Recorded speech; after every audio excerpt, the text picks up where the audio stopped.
Excel Techno School, Guruvayanakere, Venur. Admission open now. ಮಾಡಿ ತೋರಿಸ್ತಾ ಇದ್ದಾರೆ ಸಿಎಂ ಸಿದ್ದರಾಮಯ್ಯನವರು. ಏನೇನು ಸರ್ ಉತ್ತರ ನಿಮ್ದು ಇವತ್ತು ಸಭೆಯಲ್ಲಿ? ಇಲ್ಲ, ಕೇಂದ್ರ ಸರ್ಕಾರ ವಿರುದ್ಧ ಏನಿಲ್ಲ. ಇದು ಎಲ್ಲ ಡೈಮೆನ್ಷನ್ ಮೇಲೆ ಚರ್ಚೆ ಆಗ್ತಾ ಇರೋದು. ಎಲ್ಲ ಚರ್ಚೆ ಮಾಡ್ತಾರೆ ಮುಖ್ಯಮಂತ್ರಿಯಿಂದ. ಸೊ ಇದಕ್ಕೆ ಆ ಥರ ಆರೋಪ ಪ್ರತ್ಯಾರೋಪ ಏನಿಲ್ಲ.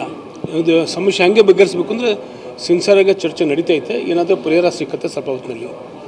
ಕೇಂದ್ರ ಸರ್ಕಾರ FRP ಇದು ಆಮೇಲೆ ನೋಡೋದು ವಿಷಯ. ಈಗ ತುರ್ತು ಪರಿಸ್ಥಿತಿಯಲ್ಲಿ ಏನಾಗಬೇಕು ಇದ್ರ ಬಗ್ಗೆ ಚರ್ಚೆ ನಡೀತೈತೆ. ಅದು ಆಮೇಲೆ ಕೇಂದ್ರ ಸರ್ಕಾರ ಬಗ್ಗೆ ಮತ್ತು ರಾಜ್ಯ ಸರ್ಕಾರ ಅವರು ಏನೇನು ಮಾಡಬೇಕು ಮುಂದಕ್ಕೆ ಸೈಂಟಿಫಿಕ್ ಆಗಿ ಮುಂದೆ ಪೊಲೀಸ್ಗೆ ಒಂದು ಮಾಡಬೇಕು ಅಂದ್ಬಿಟ್ಟು ಆಮೇಲೆ ಇದು ಚರ್ಚೆ ನಡೀತದೆ. ತುರ್ತಾಗಿ ಏನು ಮಾಡಬೇಕಂತ ಆಗಿದೆ, ಆದ ನಂತರ ಅವೈಜ್ಞಾನಿಕ ಅನ್ಸೈಂಟಿಫಿಕ್ ಆಗಿದೆ ಅಂತ ಹೇಳ್ತಿದ್ದಾರೆ. ಅದು ನೋಡಿ, ಯಾವ ಬಗ್ಗೆ ನಾನು ಹೆಚ್ಚಿಗೆ ಮಾತಾಡೋಲ್ಲ. ಎಲ್ಲ ಸಂಗತಿ ಬಗ್ಗೆ ಚರ್ಚೆ ನಡೀತಿರೋದು. ಶೀಘ್ರ ಪರಿಹಾರ ಸಿಕ್ಕತ್ತೆ ನಮಗೆ ಆಸೆ ಇದೆ. ಒಳ್ಳೆ ಚರ್ಚೆ ನಡೀತಾರೆ. ರೈತರ ಬೇಡಿಕೆಗೆ ಸ್ಪಂದಿಸುತ್ತೆ ಸರ್ ಸರ್ಕಾರ? ಇಲ್ಲ, ಎಲ್ರಿಗೂ ಸಮಾಧಾನ ಆಗೇ ಡಿಸಿಷನ್ ಆಗ್ಬೋದು ಅನ್ಕೊಂಡಿದ್ದೀನಿ. ರೈತರ ಜೊತೆಗೆ ಬಿಜೆಪಿ ಅವರು ಸಪೋರ್ಟ್ ಕೊಟ್ಟಿದ್ದಾರೆ ಅಧಿಕೃತವಾಗಿ. ಇದ್ರ ಬಗ್ಗೆ ನಾನೇನು ಮಾತಾಡೋಲ್ಲ. ಅದು ನಮ್ಗೆ BJPಯಿಂದ ನಮ್ಮ ಅವರು ವಕ್ತಾರು ಮಾತಾಡ್ತಾರೆ. ನಾನೇನು ಮಾತಾಡೋಲ್ಲ. ನಾನು ರಾಜ್ಯಸಭಾ ಮೆಂಬರ್.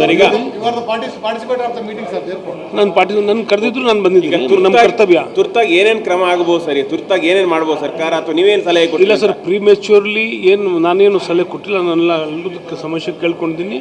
ಅದು ಬಟ್ ಈಗ ಇಡೀ ಸಭೆಯುದ್ದಕ್ಕೂ ಕಾರ್ಖಾನೆ ಮಾಲೀಕರೆಲ್ಲ ಸೆಂಟ್ರಲ್ ಗೌರ್ಮೆಂಟ್ ಹತ್ರ ಬೊಟ್ಟು ಮಾಡಿ ತೋರಿಸವ್ರೆ, ಸೆಂಟ್ರಲ್ ಗೌರ್ಮೆಂಟ್ ತಪ್ಪು ಅಂತ. ಇಲ್ಲ, ಆ ಥರ ಯಾರು ಹೇಳಿಲ್ಲ. ಸೆಂಟ್ರಲ್ ಗೌರ್ಮೆಂಟ್ ತಪ್ಪನ್ನು ಯಾರು ಹೇಳಿಲ್ಲ. ಇದು ಪೊಲೀಸಿನಲ್ಲಿ FRPನಲ್ಲಿ ಅದು ಏನು ಚರ್ಚೆ ಆಗಬೇಕು ಅದು ಆಗುತ್ತೆ. ಯಾರು ಏನು ಮೇಲೆ ಆ ಥರ ಏನು ತೋರಿಸಿಲ್ಲ. ಅವ್ರವ್ರ ಆತ್ಮಾವಲೋಕನ ಮಾಡ್ತಾರೆ. ರಾಜ್ಯ ಸರ್ಕಾರದಿಂದ ಏನು ಕೊಡ್ತದೆ ಅದನ್ನು ಸರಿಪಡಿಸ್ತಾರೆ. ಕೇಂದ್ರ ಸರ್ಕಾರ ಹತ್ರ ಹೋಗ್ತಾರೆ. ಯಾವ್ಯಾವ ಕೇಂದ್ರ ಸರ್ಕಾರದಿಂದ ಏನು ಆಗಬೇಕು ಅದಕ್ಕೆ ಹೋಗ್ತಾರೆ. ಅದಕ್ಕೆ ಸಭೆಯಲ್ಲಿ ನಿಮ್ಗೆ ಏನು ಅರ್ಥ ಆಯಿತು ಸರ್? ಮತ್ತೆ ಇಲ್ಲ, ಸಭೆಯಲ್ಲಿ ಏನಂದ್ರೆ ಎಲ್ಲರೂ ಇದು ಬಗ್ಗೆ ಸಮಸ್ಯೆ ಬಗೆಹರಿಸಬೇಕು ಅಂದರೆ ಎಲ್ಲರದ್ದು ಇದು ಭಾವನೆ ಇದೆ ಸರ್. ಹಂಗಲ್ಲ ಸರ್, ಈಗ ರೈತರು 3,500 ರೂಪಾಯಿ ಬೇಕು ಅಂತ ಪಟ್ಟಿ ನೋಡಿ. ಇದ್ರ ಬಗ್ಗೆ ನಾನು